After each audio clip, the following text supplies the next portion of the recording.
प्यारे बच्चों, आप सभी का हमारे चैनल पे बहुत बहुत स्वागत है। जितने भी विद्यार्थी 2025 बोर्ड परीक्षा में विज्ञान का पेपर देने वाले हैं, उनके लिए विज्ञान का एक महा मैराथन वीडियो लेकर के आ चुका हूं।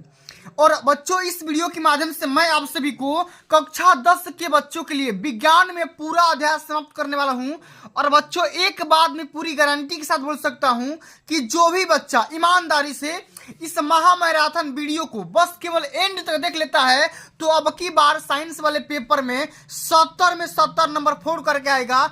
इस बात की पूरी गारंटी है, क्योंकि बच्चों इस वीडियो के माध्यम से मैं आप सभी को वो सारे क्वेश्चन करवाने वाला हूं जो कि हर साल बोर्ड एग्जाम के पेपर में पूछा जाता है, चाहे वो चित्र वाला हो, चाहे वो आप सभी का साइंस हो, और साइंस में आप सभी का फिजिक्स, केमिस्ट्री, बायो, हर सेक्शन से मैं आप सभी को वो सारे क्वेश्चन बताने वाला हूं जिन्हें अगर आप तैयार कर लेते हैं तो बोर्ड एग्जाम के पेपर में 70 में 70 नंबर फोड़ करके आएंगे। इस बात की पूरी गारंटी है। तो आइए बच्चों, बिना टाइम को वेस्ट किए सेशन की शुरुआत करते हैं। और इतना ज्यादा मेहनत करने के लिए आज के इस वीडियो का जो हमारा टारगेट है, कम से कम मेरे प्यारे बच्चों 1000 लाइक करवा देना। कितना? 1000 मेरे को आप लोग इस वीडियो को लाइक कर देना, और जितना हो सके इस वीडियो को शेयर कर देना। चैनल पर नए होंगे तो सब्सक्राइब कर देना। आइए बच्चों, बिना टाइम को वेस्ट किए सेशन की शुरुआत करते हैं। और बिल्कुल वो सारे क्वेश्चन बताऊंगा जो कि सीधा सीधा पेपर में पूछे जाएंगे। सबसे पहले प्यारे बच्चों बात करेंगे, जितने भी आपके यहाँ पे चैप्टर बन सकते हैं ना, उन सभी चैप्टर को इस वीडियो के अंदर कवर किया गया है। सबसे हमारा पहला क्वेश्चन क्या पूछा गया है, और ये पहला चैप्टर से भी क्वेश्चन पुटअप किया गया है कि रासायनिक अभिक्रिया किसे कहते हैं और यह कितने प्रकार की होती है, प्रत्येक को उदाहरण देकर के समझाइए। बच्चों, ये जो क्वेश्चन है ना, ये सीधा सीधा 6 नंबर में कई बार पूछा जा चुका है। तो आइए बच्चों, सबसे पहले हम ये समझते हैं कि रासायनिक अभिक्रिया क्या होती है, मतलब कि केमिकल रिएक्शन, ठीक ना, आपका होता क्या है। सबसे पहले समझो इसका परिभाषा कैसे लिखोगे। तो जब एक या एक से अधिक पदार्थ परस्पर अभिक्रिया करके नए पदार्थ बनाते हैं, तो ऐसी अभिक्रिया को रासायनिक अभिक्रिया कहते हैं। क्या बोलेंगे कि जब एक या एक से अधिक पदार्थ आपस में मिलेंगे और मिल करके एक दूसरा पदार्थ बनाएंगे, एक नया पदार्थ बनाएंगे, इस प्रकार की अभिक्रिया को रासायनिक अभिक्रिया कहेंगे। आगे बस समझ में ना। अब चलिए एग्जाम्पल के तौर पर यहां पे समझ सकते हैं कि मैग्नीशियम जब हाइड्रोक्लोरिक अम्ल से क्रिया करता है तो मैग्नीशियम क्लोराइड वो हाइड्रोजन गैस बनाती है। नहीं समझ में आया? कोई दिक्कत नहीं। यहां पे देखो, मैग्नीशियम को इस चिन्ह के द्वारा दर्शाते हैं Mg से। अब Mg का हम रिएक्शन किससे करेंगे? हाइड्रोक्लोरिक एसिड HCl से। अब जब मैग्नीशियम हाइड्रोक्लोरिक अम्ल से जब क्रिया करेगा तो यहां पर बना लेगा मेरे प्यारे बच्चों MgCl2, मतलब कि मैग्नीशियम क्लोराइड, और साथ में आपको यहां पे क्या मिल जाएगा? हाइड्रोजन गैस मिल जाएगा। ओके, अब चलिए अगला हमारा क्वेश्चन पूछा गया है कि यह कितने प्रकार की होती है। कौन? रासायनिक अभिक्रिया। तो मेरे प्यारे बच्चों देखो, यहाँ पे लिखा गया बिल्कुल इसी तरीके से आपको भी इस बार लिखना है कि रासायनिक अभिक्रिया के प्रकार। रासायनिक अभिक्रिया निम्न प्रकार की होती है। कौन कौन सी होती है? संयोजन अभिक्रिया। अगर आप पेपर उठा करके देखेंगे तो एक एक अभिक्रिया के बारे में टिप्पणी लिखने के लिए भी बोलता है कि संयोजन अभिक्रिया पे टिप्पणी लिखिए, वियोजन पे लिखिए, तमाम प्रकार की अभिक्रियाओं पे टिप्पणी लिखने के लिए बोलता है।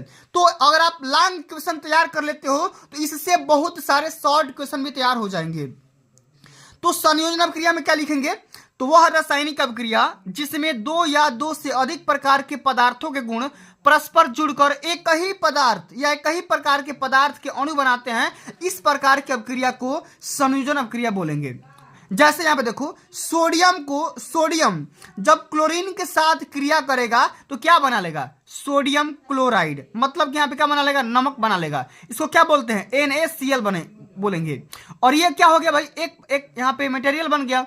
तो इसीलिए बोला गया है कि वह रासायनिक अभिक्रिया जिसमें दो या दो से अधिक प्रकार के पदार्थ, यहां पे देखो एक सोडियम हो गया, एक यहां पे क्लोरीन हो गया, अब ये दोनों आपस में परमाणु मिल करके क्या बना दिए? यहां पर एक दूसरा अणु बना दिए, एक दूसरा प्रकार के यहां पे पदार्थ बना दिए, ठीक ना।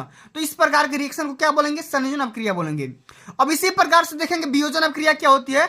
तो वह रासायनिक अभिक्रिया जिसमें कोई यौगिक अपने अवयवी तत्वों अथवा सरल यौगिकों में वियोजित हो जाता है। वियोजित होने का मतलब कि टूट जाता है। क्या होता है? टूट जाता है, अलग हो जाता है। जैसे यहाँ पे देखो, यहाँ पे जल लिया गया है, H2O लिया गया है। अब H2O का जब विद्युत वियोजन करेंगे तो ये जो भैया जल होगा ना, एक तो हाइड्रोजन और साथ में ऑक्सीजन, ये दो सरल अणुओं में क्या हो जाएगा? टूट जाएगा। दो सरल यौगिकों में क्या हो जाएगा? वियोजित हो जाएगा। हाइड्रोजन अलग हो जाएगा, ऑक्सीजन अलग हो जाएगा। जब आप जल को गर्म करेंगे तो हाइड्रोजन अलग निकल जाएगा और ऑक्सीजन अलग निकल करके आ जाएगा। तो इस प्रकार की अभिक्रिया को क्या बोलेंगे? वियोजन अभिक्रिया बोलेंगे। अब चलिए आगे देख लेते हैं। अगला जो हमारा यहाँ पे इसी में रिएक्शन पूछा गया है, विस्थापन अभिक्रिया। अब इसमें क्या होता है? कई बार पूछा जा चुका है, विस्थापन अभिक्रिया क्या होती है, द्विविस्थापन अभिक्रिया क्या होती है। तो वह रासायनिक अभिक्रिया जिसमें किसी यौगिक के अणु के किसी एक परमाणु अथवा समूह के स्थान पर कोई दूसरा परमाणु अथवा समूह आ जाता है, उस प्रकार की अभिक्रिया को विस्थापन अभिक्रिया बोलेंगे। जैसे यहाँ पे देखो आयरन है। अब ये आयरन कॉपर सल्फेट के साथ जब रिएक्शन करेगा तो यहां पे देखो सल्फेट को हटा करके ये आयरन आ जाएगा। आयरन और कॉपर के साथ मिलकर के फेरस सल्फेट बना लेगा। देख रहे हो ना, यहाँ पे क्या बोल दिया कि यहाँ पे आयरन है और आयरन जब कॉपर सल्फेट के साथ रिएक्शन करेगा तो यहां पर बना लिया आयरन और यहाँ पे सल्फेट मिलकर के आयरन सल्फेट बना लिए और कॉपर यहाँ पे अलग हो गया, अवक्षेप में हो गया। इसी प्रकार से बात करेंगे द्विविस्थापन अभिक्रिया क्या होती है। तो जिस रासायनिक अभिक्रिया में यौगिकों के आयनों अथवा घटकों की अदला बदली हो जाती है तथा नए यौगिक बनते हैं, वह उभय प्रतिस्थापन अभिक्रिया कहलाती है या द्विविस्थापन अभिक्रिया कहलाती है। इसमें क्या हो रहा था? एक विस्थापन में केवल एक ही परमाणु, ठीक ना, दूसरे परमाणु के साथ जा रहा था, लेकिन इसमें क्या होगा? सीधा सीधा अदला बदली हो जाएगा। यहाँ पे देखो बेरियम क्लोराइड है और यहाँ पे सोडियम सल्फेट। अब इसमें का बेरियम क्या करेगा? सल्फेट के साथ आ जाएगा और इसमें का क्लोरीन क्या होगा? सोडियम के साथ आ जाएगा। देख रहे हो ना, यहाँ पे बेरियम सल्फेट बना लिया और यहाँ पे सोडियम क्लोराइड बना लिया, ठीक ना। इस प्रकार से यहाँ जहाँ पे दो यहाँ पे घटक आपस में या अणु आपस में इंटरचेंज होंगे, अदला बदली होगा, उसको क्या बोलेंगे? द्विविस्थापन अभिक्रिया बोलेंगे। आ गया ना समझ में? चलिए अब इसी प्रकार से बात करेंगे। यहाँ पे ये बायो का क्वेश्चन है, सॉरी यहाँ पे देख सकते हैं रासायनिक, यहाँ पे केमिस्ट्री का एक क्वेश्चन है और ये क्वेश्चन कई बार आ चुका है। बोल रहा है कि प्रकाश संश्लेषण को परिभाषित करिए, ठीक है ना। प्रकाश संश्लेषण प्रक्रिया को समझाना है और इसकी क्रिया विधि को भी समझाइए। तो प्रकाश संश्लेषण क्या होता है?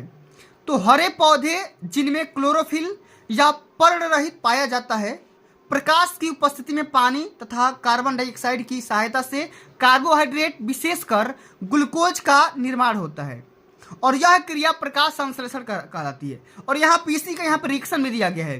देखो कार्बन डाइऑक्साइड और ये जल, ये दोनों आपस में प्रकाश के साथ मिल करके यहाँ पे ग्लूकोज का निर्माण करेंगे। ग्लूकोज का एक ऊर्जा का साधन है, साथ में जल बनाएंगे और यहाँ पे क्या बनाएंगे? ऑक्सीजन भी देंगे। तो इस प्रकार की जो ये हमारा रिएक्शन होगा, प्रकाश संश्लेषण यहाँ पे रिएक्शन होगा। अब देखो इसकी क्रिया विधि भी समझाना है कि प्रकाश जो संश्लेषण होता है किन प्रक्रिया में संपन्न होती है। तो सबसे पहले समझो, यहाँ पर इसमें लिखेंगे कि प्रकाश संश्लेषण एक जटिल अभिक्रिया है। यह दो चरणों में पूर्ण होती है, एक चरण में नहीं, दो चरण में पूर्ण होती है। कौन कौन सा? एक तो होता है भैया प्रकाशिक अभिक्रिया और दूसरा होता है अप्रकाशिक अभिक्रिया, ठीक है ना। सबसे पहले क्या हो जाएगा? प्रकाशिक अभिक्रिया और दूसरा हो जाएगा अप्रकाशिक अभिक्रिया। इसको सबको याद कर लो, 70 में 70 पक्का आ जाएगा, क्योंकि ये वो सारे क्वेश्चन हैं जो कि इस बार पेपर में सीधे सीधे पूछे जाएंगे। सबसे पहले समझो प्रकाशिक अभिक्रिया क्या होती है। तो यह अभिक्रिया निम्न पदों में होती है। जैसे यहाँ पे देखो, सूर्य का प्रकाश अवशोषित कर हरित लवकों के ग्रेना में उपस्थित पर्ण रहित सक्रिय हो जाता है और एडीपी से एटीपी का निर्माण होता है। तो सबसे पहला में क्या हुआ? एडीपी से एटीपी बन गया और दूसरा चरण में क्या होगा? ऊर्जावित क्लोरोफिल के द्वारा जल का H+ आयन और OH- आयनों में प्रकाशिक अपघटित होता है। जैसे यहाँ पे देख सकते हैं, जल के यहाँ पे ऊर्जावित क्लोरोफिल की वजह से क्या हो गया? जल हमारा H+ आयन में और OH- आयन में यहाँ पे टूट गया, ठीक है ना। तो यह हो गया हमारा क्या? प्रकाशिक अभिक्रिया। लेकिन बात करें यहाँ पे देखो अप्रकाशिक अभिक्रिया क्या होती है। सबसे पहले समझो कि जल के प्रकाश अपघटन से उत्पन्न OH आयन, ठीक है ना, समझो, OH आयन परस्पर मिलकर के पानी और ऑक्सीजन बनाते हैं। ऑक्सीजन गैस के रूप में मुक्त होकर स्टोमेटा के द्वारा बाहर निकल जाता है। जैसे यहाँ पे मैंने क्या बताया, OH माइनस, अब यह क्या होगा, संग्रहण होकर के जल बना देगा और साथ में ऑक्सीजन बना देगा। ठीक है, अब यहाँ पे समझिएगा, अब इसी को हम बोलते हैं कि जब हाइड्रोजन आयन या हाइड्रोनियम आयन बोल सकते हैं, जब Na, ठीक ना, 2NADP से मिलकर के यहाँ पे क्या बनाएगा, 2NADP H2 plus ADP plus P, और यहाँ पे क्या बोलेंगे, इसी को हम क्या बोलेंगे, ATP बोलेंगे। और यहाँ पे आप यहाँ पे प्रकाश की संश्लेषण प्रक्रिया को आप यहाँ पे समझ सकते हैं इस प्रकार से। देखो, ये प्रकाशिक हो गया और यहाँ पे अप्रकाशिक हो गया, तो प्रकाशिक में ATP मिल जाएगा और साथ में NADP इस प्रकार से मिल जाएगा, और यहाँ पे देखो कार्बन डाइऑक्साइड और यहाँ पे शर्करा मिल जाएगा। देख रहे हो ना। चलिए, तो इस प्रकार से आपको इस वाले क्वेश्चन को भी तैयार करना है। अब आगे हम बात कर लेते हैं बेकिंग पाउडर का रासायनिक सूत्र एवं अणु सूत्र इसका क्या होता है। ठीक है, अब ये क्वेश्चन कई बार पूछा गया है, और इसे बनाने की विधि तथा उपयोग बताइए, इसके बनाने की कौन कौन सी विधि होती है, ये भी क्वेश्चन काफी बार पूछा जा चुका है। सबसे पहले समझो, बेकिंग पाउडर का रासायनिक नाम होता है सोडियम बाइकार्बोनेट, और इसका अणु सूत्र होता है NaHCO3। ठीक है ना, NaHCO3 होता है। अब इसके बनाने कौन कौन सी विधि होती है, यहाँ पे समझो। बनाने की विधि होती है, यह सोडियम हाइड्रोक्साइड के सांद्र विलयन में अधिक मात्रा में, ठीक है, क्या हो जाएगा, अधिक मात्रा में कार्बन डाइऑक्साइड गैस CO2 प्रवाहित करने पर प्राप्त होती है।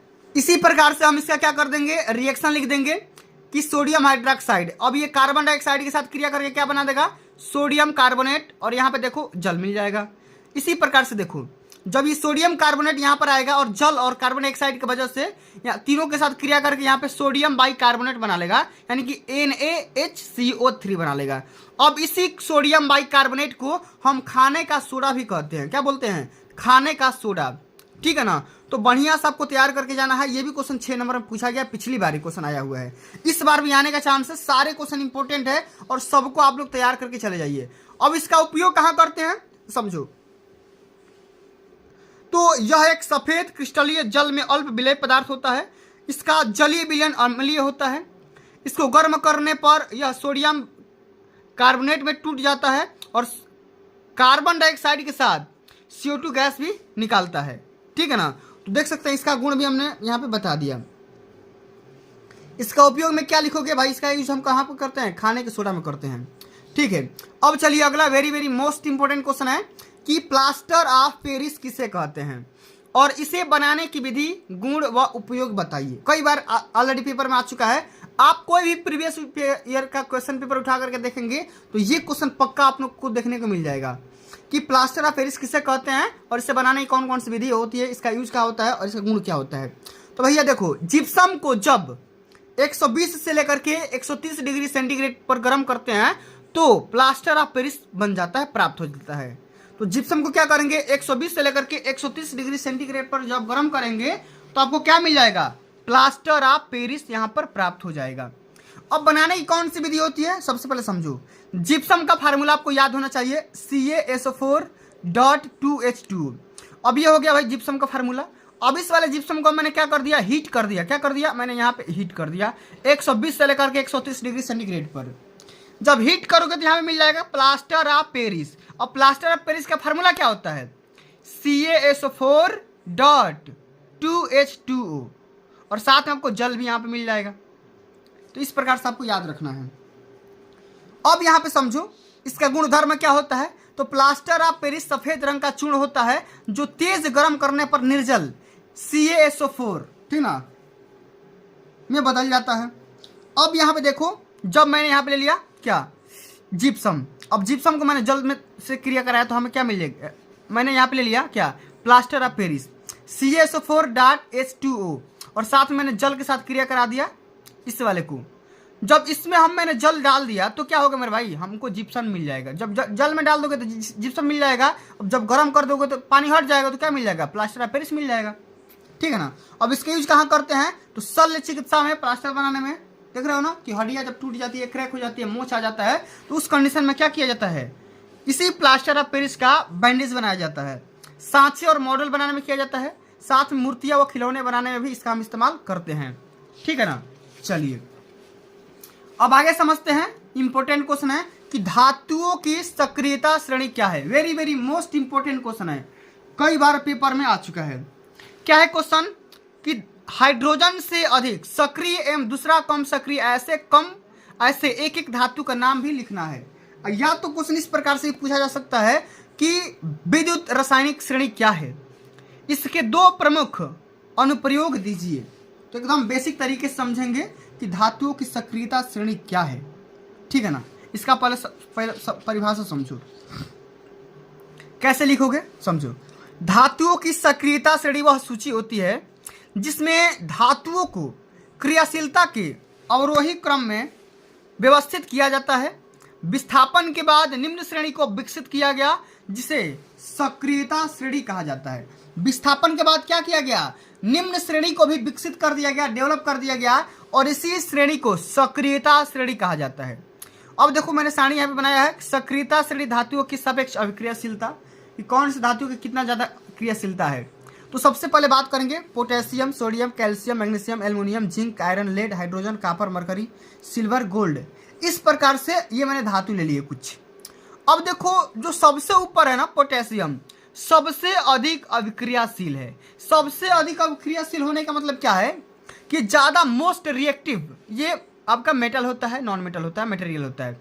ठीक है ना। ज्यादा मात्रा में एक्टिव होगा। लेकिन जब आप नीचे आओगे, जब ग्राफ नीचे आएगा तो घटती हुई अभिक्रियाशीलता में पा जाओगे। मतलब सबसे ज्यादा अभिक्रियाशील कौन सा होगा, पोटेशियम, उससे कम सोडियम, उससे कम कैल्शियम, उससे कम मैग्नीशियम, उससे कम एल्युमिनियम, उससे कम जिंक, इस प्रकार से। और सबसे कम रिएक्टिव मटेरियल कौन सा होगा, गोल्ड हो जाएगा। क्या हो जाएगा, गोल्ड, मतलब कि सोना हो जाएगा। ठीक है ना। तो इस प्रकार से ये वाला सक्रियता श्रेणी आपको याद भी रखना है, इसका परिभाषा भी आपको याद रखना है। ठीक है। चलो अब देखो क्वेश्चन में पूछा गया था कि हाइड्रोजन से अधिक सक्रिय धातु मैग्नीशियम व कम सक्रिय धातु कॉपर है। ठीक है ना। क्वेश्चन में पूछा जाता है कि हाइड्रोजन से अधिक सक्रिय, देखो क्वेश्चन पूछा गया था ना यहाँ पे कि हाइड्रोजन से अधिक सक्रिय कौन है और दूसरा कम सक्रिय कौन सा होता है। ठीक ना। देखो मैंने यहाँ पे बता दिया कि हाइड्रोजन से अधिक सक्रिय कौन सा है, धातु मैग्नीशियम है, और सबसे कम सक्रिय कॉपर है। क्या है, कॉपर है। चलो अब आगे बात करेंगे।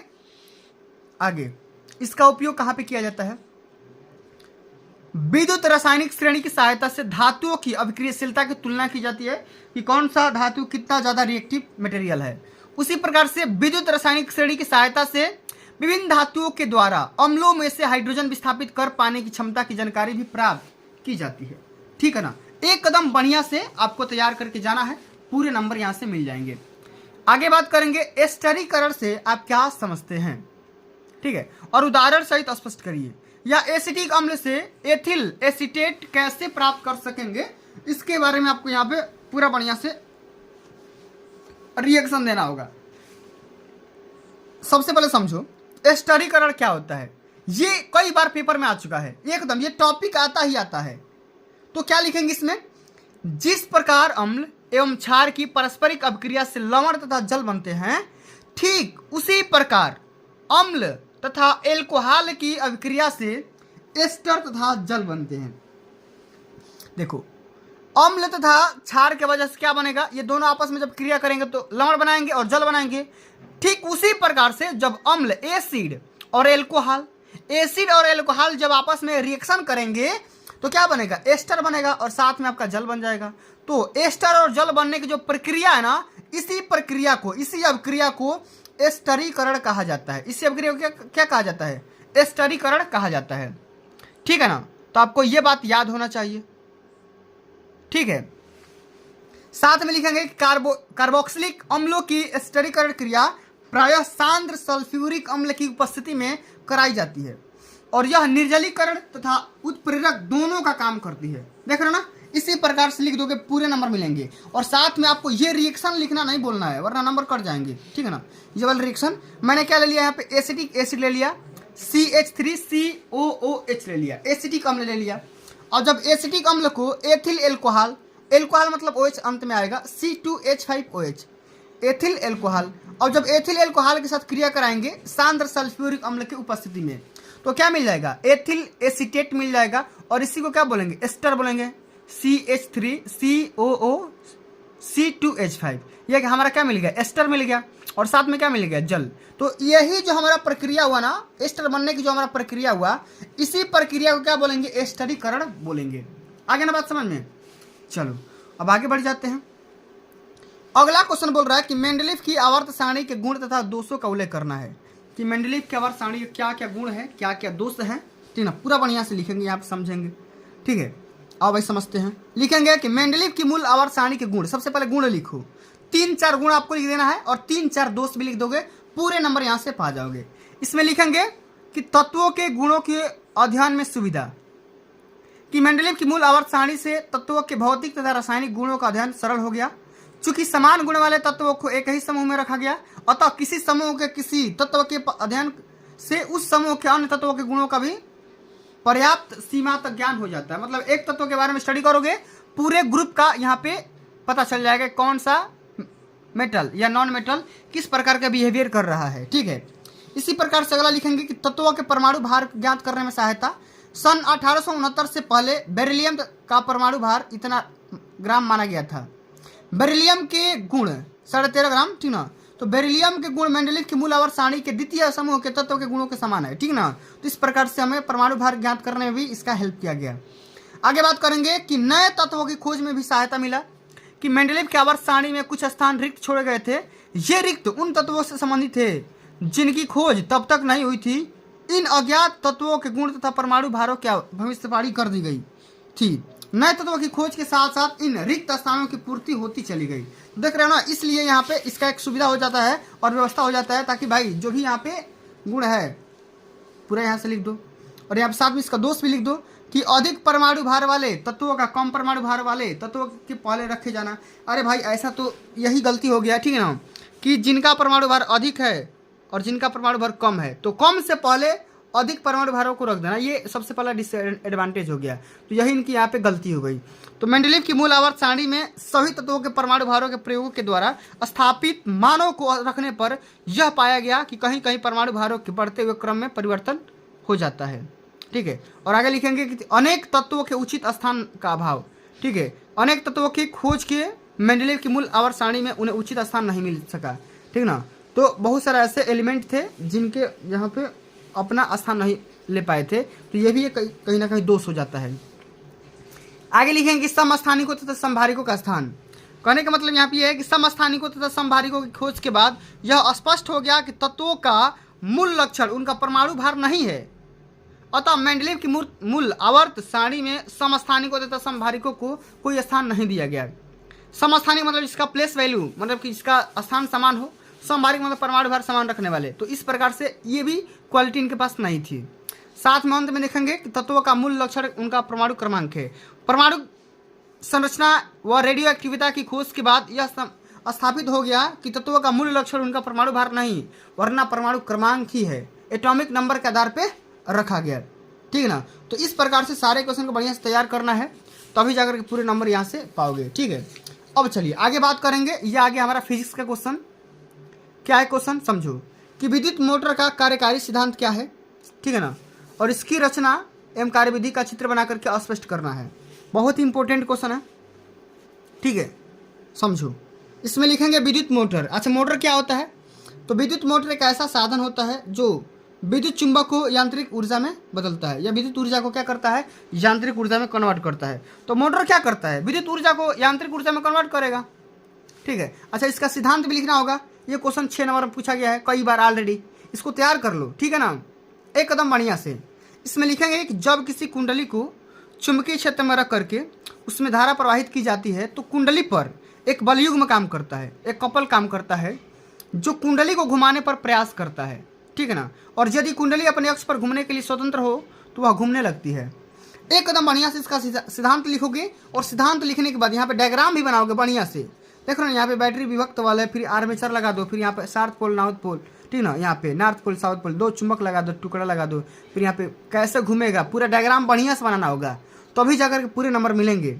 और साथ में इसका वर्किंग भी यहाँ पे लिख दो। क्या वर्किंग लिखो कि जब बैटरी से कुंडली में प्रवाहित धारा प्रवाहित करते हैं, ठीक है ना, विद्युत धारा प्रवाहित करते हैं, हमारा बैटरी से हम क्या करेंगे, करंट जब देंगे तो फ्लेमिंग के बाएं हाथ के नियम के अनुसार कुंडली की भुजाओं में AB तथा CD, ठीक है ना, पर बराबर परंतु विपरीत प्रकार के बलयुग्म काम करते हैं, कपल काम करेंगे। क्या करेंगे, जब आप बैटरी से कुंडली में करंट देंगे तो क्या होगा, उसमें फ्लेमिंग के बाएं हाथ के नियम के अनुसार हम AB और CD भुजा पे कपल प्रथित करेंगे, ऐसा, ठीक है ना। बलयुग्म काम करेगा जो कि बराबर तो होगा परंतु विपरीत काम करेगा, ठीक है। और ये बल एक बलयुग्म बनाते हैं जिसके कारण कुंडली दक्षिण दिशा में घूमने लगती है। कुंडली के कारण या कुंडली के साथ उसके सिरों पर लगे विभक्त वलय भी घूमने लगते हैं। यहाँ पे जो वलय लगा हुआ है ये भी घूमने लगते हैं, स्टार्ट हो जाते हैं घूमने। इन विभक्त वलयों की सहायता से धारा की दिशा इस प्रकार रखी जाती है, कुंडली पर बल लगाकर एक ही दिशा में कार्य करे, अर्थात कुंडली एक ही दिशा में घूमने लगे। ये जो हमारा क्वाइल है एकदम बिल्कुल सेम डायरेक्शन में घूमना स्टार्ट कर जाए। तो इस प्रकार से हमारा क्या होगा, जब कुंडली घूमेगा तो यहाँ पे क्या हो जाएगा भाई, मैग्नेटिक फील्ड उत्पन्न होगा। जब मैग्नेटिक फील्ड उत्पन्न होगा तो भाई कहीं ना कहीं करंट इसमें उत्पन्न हो जाएगा, और जब करंट उत्पन्न होगा तो भाई हमारा मोटर क्या कर देगा, अब स्टार्ट कर देगा। अब एनर्जी से हमारा क्या होगा, पानी निकालना स्टार्ट कर देगा। मोटर का काम क्या होता है, टुल्लू का, घर में देखा हो ना टुल्लू, मोटर का क्या काम होता है, विद्युत के माध्यम से यांत्रिक ऊर्जा में बदलना, ठीक है ना। आप करंट दोगे वो क्या करेगा, पानी निकाल करके देगा, ठीक है। तो इस प्रकार से हम इसका पूरा बढ़िया से यहाँ पे वर्किंग भी देख लिया, इसका डेफिनेशन भी देख लिया, इसका प्रिंसिपल भी मैंने बता दिया, ठीक है ना। अब चलो इसी के उल्टे एक और भी क्वेश्चन आता है, डायनेमो, ठीक है ना। तो दोनों क्वेश्चन इंपॉर्टेंट है, ठीक है ना। जनित्र वाला क्वेश्चन भी पूछा जाता है और यहाँ पे एक मोटर वाला, दोनों क्वेश्चन इंपॉर्टेंट है, दोनों में कंपटीशन चलता है। अब ये नहीं आएगा ना तो वो आएगा, ठीक ना। जनित्र वाला आ जाएगा तो ठीक है, नहीं तो सीधा सीधा एकदम गारंटी बोल रहा हूँ कि मोटर वाला क्वेश्चन पेपर में पक्का ही आएगा। तो ये दो ऐसे टॉपिक हैं जो कि 100% एक दूसरे के अपोजिट हैं, और दोनों में से कोई एक टॉपिक हमेशा एग्जाम में पूछा जाता है। समझो, क्वेश्चन बोल रहा है कि चुंबकीय प्रेरण के सिद्धांत पर आधारित एक डायनेमो को सचित्र कार्य विधि समझाइए। मतलब पूरा डायनेमो के वर्किंग प्रिंसिपल, सिद्धांत, संरचना, और इसमें कुंडली, सर्फी वाले ब्रश का काम क्या होता है, पूरा डिटेल में आपको समझाना है। देख रहे हो क्वेश्चन कितना इंपॉर्टेंट है, कई बार पेपर में ऑलरेडी आ चुका है। तो सबसे पहले हम ये समझते हैं भाई डायनेमो होता क्या है। डायनेमो मतलब विद्युत जनित्र, जनरेटर, जानते हो ना जनरेटर क्या होता है, तो विद्युत जनित्र अथवा इसी को हम डायनेमो बोलते हैं। तो वह यंत्र होता है, वह मशीन होता है, वह युक्ति होता है जो यांत्रिक ऊर्जा को विद्युत ऊर्जा में बदलता है। ये दोनों एक दूसरे का अपोजिट होता है। आइए बच्चों समझते हैं कि विद्युत जनित्र होता क्या है। तो विद्युत जनित्र अथवा डायनेमो वह यंत्र होता है जो यांत्रिक ऊर्जा को विद्युत ऊर्जा में बदलता है। मतलब कि मैकेनिकल एनर्जी को इलेक्ट्रिकल एनर्जी में ये चेंज करता है। कौन, जनित्र। और विद्युत जनित्र विद्युत चुंबकीय प्रेरण के सिद्धांत पे काम करता है, और यह दो प्रकार का होता है। तो सबसे पहले मेरे प्यारे बच्चों आपको क्या करना है, इसका डेफिनेशन तो मैंने बता दिया, इसका प्रिंसिपल लिखना है, रचना, क्षेत्र, चुंबक कुंडली, इसका क्या काम होता है। लेकिन उससे पहले आप इसका डायग्राम समझ लो, ठीक है ना, क्योंकि बहुत सारे बच्चों का यहीं पे दिक्कत होता है, डायग्राम समझ में नहीं आता है। तो सबसे पहले यहाँ पे देखो, दो यहाँ पे चुंबक लगे होंगे, नॉर्थ पोल और यहाँ पे साउथ पोल। अब इस दोनों चुंबक के बीच में क्लोज कॉइल लगाया जाता है, आर्मेचर पे बाइंडिंग किया जाता है, उसी को कॉइल कहा जाता है। क्या कहा जाता है, कॉइल, ठीक है ना। जिसपे क्या हो जाता है, कॉपर का बाइंडिंग किया जाता है, ठीक ना। अब इसमें क्या होगा, वो बाइंडिंग किस लिए करते हैं, तो मैग्नेटिक फील्ड को उत्पन्न करने के लिए। अब वो जो आपका कॉइल होगा ना, एक शाफ्ट के माध्यम से इस सर्पी वलय से कनेक्ट किया गया होगा, ठीक ना।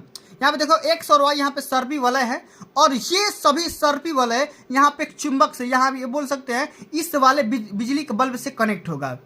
तो आपके मैंने पहले ही बता दिया कि जो आपका विद्युत जनित्र होता है ना, जनरेटर होता है ना, ये क्या करेगा, आपका मैकेनिकल एनर्जी को क्या करेगा, इलेक्ट्रिकल एनर्जी में चेंज करेगा। तो जैसे ही आप इस जनरेटर को इनिशियल टॉर्क के माध्यम से किसी ना किसी साधन से जब अब इसको स्टार्ट करोगे और इसमें पेट्रोल या डीजल डालोगे, और जब ये स्टार्ट हो जाएगा तो इसमें क्या होगा, एक ईएमएफ इंड्यूस हो जाएगा। यहाँ पे इस दोनों कॉइल में, इस वाले बीच वाले क्लोज कॉइल में क्या होगा, एक विद्युत वाहक बल उत्पन्न होगा। और जब विद्युत वाहक बल उत्पन्न होगा तो ये हमारा क्या हो जाएगा, ये हमारा शाफ्ट जो होगा चलना स्टार्ट हो जाएगा, मूव करना स्टार्ट हो जाएगा। जब मूव करना स्टार्ट होगा तो यहाँ पे क्या होगा, विद्युत यहाँ पे चुंबक ई क्षेत्र उत्पन्न हो जाएगा, और इस वजह से हमारा क्या होगा, अभी आपका घूमना स्टार्ट हो जाएगा। इसके वजह से मैग्नेटिक फील्ड उत्पन्न होने की वजह से हमारा क्या हो जाएगा, बल्ब जलना स्टार्ट हो जाएगा। इसी को समझते हैं डिटेल में।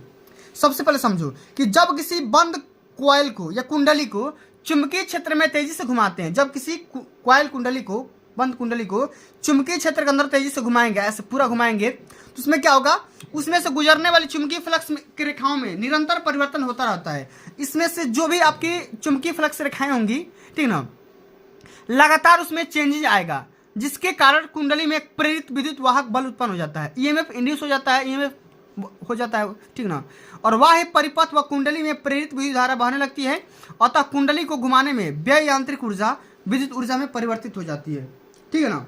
इसी प्रकार से हम इसका रचना भी देख लेंगे कि यह एक शक्तिशाली चुंबकीय ध्रुव खंड होता है जिसके बीच में कुंडली लगी होती है, ठीक ना।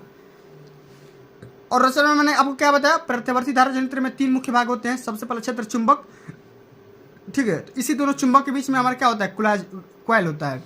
कुंडली क्या होता है, यह एक आयताकार कुंडली है जो कच्चे लोहे के क्रोड पर पृथाकृत तांबे के तारों को लपेट करके बनाया जाता है। अभी मैंने आपको बताया ना, एकदम कॉइल, ठीक है। और इसी प्रकार से सर्पी वलय और ब्रश का काम क्या होता है, ये तांबे के बने 2 छल्ले ये सर्पी वलय होते हैं, जिनका संबंध एक ओर तो कुंडली एबीसीडी से आए तांबे के तारों से होता है और दूसरी ओर कार्बन के 2 ब्रुशों एक सरवाई से कनेक्ट होता है, ठीक है ना। और इन ब्रुशों का संबंध वायु परिपथ जिसमें धारा भेजनी है कर देते हैं। मैंने आपको पहले ही बताया, एक सरवाई का कनेक्शन कहाँ कर देते हैं, जहाँ पे आपको करंट भेजना होगा, बल्ब जलाना होगा तो बल्ब जलाइए, ठीक है, या कुछ काम करना हो तो कुछ भी यहाँ से एक्सटर्नल काम कर सकते हैं, ठीक है ना। इस प्रकार से कर देंगे, कोई दिक्कत यहाँ पे नहीं। अब चलिए इसी प्रकार से और भी यहाँ पे क्वेश्चन आ गया, मनुष्य में उत्सर्जन तंत्र का नामांकित चित्र बनाइए, ठीक है ना, बढ़िया से डिटेल में समझिए। उत्सर्जन तंत्र क्या होता है, सबसे पहले ये समझो, उसके बाद इसका फिगर वगैरह बनाना, और कौन कौन से उत्सर्जन तंत्र हैं उसका भी आपको समझना बहुत जरूरी है। तो सबसे पहले ये समझते हैं कि शरीर में विभिन्न उपापचयी क्रियाओं में अनेक अपशिष्ट या वर्ज्य पदार्थ होते हैं, मतलब खराब पदार्थ होते हैं हमारे बॉडी में, ठीक है। इनका शरीर में कोई उपयोग नहीं होता है, सही बात है भाई। कभी कभी ये अत्यंत विषैले भी हो जाते हैं, और विषैले न होने पर भी ये अपशिष्ट पदार्थों को कोशिकाओं में संचित नहीं किए जा सकते हैं, अतः उनको शरीर से बाहर निकालना ही अति आवश्यक होता है, ठीक ना। जो भी वर्ज्य पदार्थ होते हैं, खराब पदार्थ होते हैं, इनको बॉडी से बाहर निकालना बहुत जरूरी होता है। अब इसके लिए हमारा मशीन काम होगा, यंत्र होगा, ठीक ना, या हम बोल सकते हैं एक ऐसे ऐसे तंत्र होंगे जो ये काम करेंगे उसको बाहर भेजने का है, ठीक है ना। अपशिष्ट पदार्थों को शरीर से बाहर निकालना ही उत्सर्जन कहलाता है, और जो तंत्र निकालते हैं उसको उत्सर्जन तंत्र कहा जाता है। जैसे यहाँ पे देखो, समझो, सबसे पहले प्रमुख उत्सर्जी अंग कौन कौन सा होता है। मानव शरीर में वृक्क मुख्य उत्सर्जी अंग माना जाता है। इनका काम रुधिर को साफ करना होता है, ब्लड का प्यूरिफिकेशन किडनी का ही काम होता है। इसका अतिरिक्त मनुष्य में यकृत, त्वचा, फेफड़ा और आंत भी उत्सर्जन तंत्र की मदद करते हैं। यहाँ पे मैंने पूरा यहाँ पे बढ़िया से बना दिया मनुष्य का उत्सर्जन तंत्र। बाई किडनी धमनी, वाह्य वृक्क, फिर महाधमनी, वाह्य मूत्र वाहिनी, ठीक ना, बाई मूत्र वाहिनी, फिर मूत्रा से यहाँ पे कलेक्ट होता है, फिर यहाँ पे मूत्र मार्ग। अब इन सभी क्या है, मूत्र को और यहाँ पे जो भी मलाशय वगैरह है इन सभी को क्या है, बॉडी से बाहर निकाल दो भाई, ठीक है ना। अब सबसे पहले किडनी का काम समझ लेते हैं। तो मानव शरीर में वृक्क मुख्य उत्सर्जी अंग माने जाते हैं। इनका कार्य रुधिर को यूरिया और यूरिया अम्ल को उत्सर्जी पदार्थों को छान करके अलग करना तथा इन्हें मूत्र के रूप में शरीर से बाहर निकालने का काम होता है, ठीक है ना। एकदम बढ़िया से डिटेल में लिख दोगे, पूरे नंबर यहाँ से पा जाओगे, एक भी नंबर आपका नहीं कटेगा, ठीक है ना। चलिए अब आगे समझ लेते हैं। अगला मैं आपको ये बताते रहा हूँ, देखो ये वाला फ्लेमिंग का बाम हाथ का नियम, ये भी कई बार पेपर में आ चुका है, ठीक है। तो क्या होता है फ्लेमिंग का बाम हाथ का नियम और दाएं हाथ का नियम, इसको समझ लेते हैं। किसी धारावाही चालक के चारों ओर चुंबकीय क्षेत्र की दिशा को मैक्सवेल के दक्षिण हस्त नियम के अनुसार ज्ञात किया जाता है। अच्छा, ये नियम बोलता क्या है, इस नियम के अनुसार यदि धारावाही चालक को दाहिने हाथ में इस प्रकार पकड़े कि अंगूठा चालक में प्रवाहित धारा की दिशा, ठीक ना, चालक में प्रवाहित धारा की दिशा को निर्देशित करता है, और चालक को पकड़ने वाली उंगलियां की दिशा चुंबकीय क्षेत्र को डिनोट करेगी। ये जो उंगलियां है चुंबकीय क्षेत्र दिखाएगी और अंगूठा जो होगा धारा की दिशा दिखाएगा, बस खाली इतना ही काम होता है। इसी प्रकार से चुंबकीय क्षेत्र में धारावाही चालक पर बल की दिशा फ्लेमिंग के बाम हाथ के नियम के अनुसार ज्ञात किया जाता है। और इस नियम के अनुसार बात करेंगे, यदि बाएं हाथ के प्रथम 3 उंगलियों को एक दूसरे के लंबवत इस प्रकार रखा जाए कि तर्जनी चुंबकीय क्षेत्र की दिशा, मध्य में धारा की दिशा और अंगूठा दिशा चालक पर आरोपित बल को डिनोट करेगा। और यहाँ पे देखो इस प्रकार से ये बाएं हाथ के अंगूठे का नियम है, ठीक है ना। तो सबसे पहले मैंने आपको क्या बताया, अंगूठा क्या करेगा, चालक की बल की दिशा बताएगा, ये तर्जनी क्या बताएगी, चुंबकीय क्षेत्र की दिशा बताएगी, और ये मिडिल फिंगर क्या बताएगी, करंट की दिशा बताएगी, ठीक है ना। तो बिल्कुल इसी प्रकार से आपको याद करके जाना है, पूरा तैयार करके जाना है, तभी जाकर पूरे नंबर मिलेंगे, ठीक है। तो प्यारे बच्चों आज के लिए बस इतना ही। अगर ये वीडियो आप सभी को अच्छी लगी होगी, हेल्पफुल लगी होगी, तो वीडियो को लाइक कर देना, शेयर कर देना, चैनल पर नए होंगे तो सब्सक्राइब कर देना। मिलते हैं अगली वीडियो में, तब तक के लिए जय हिंद, जय भारत, वंदे मातरम।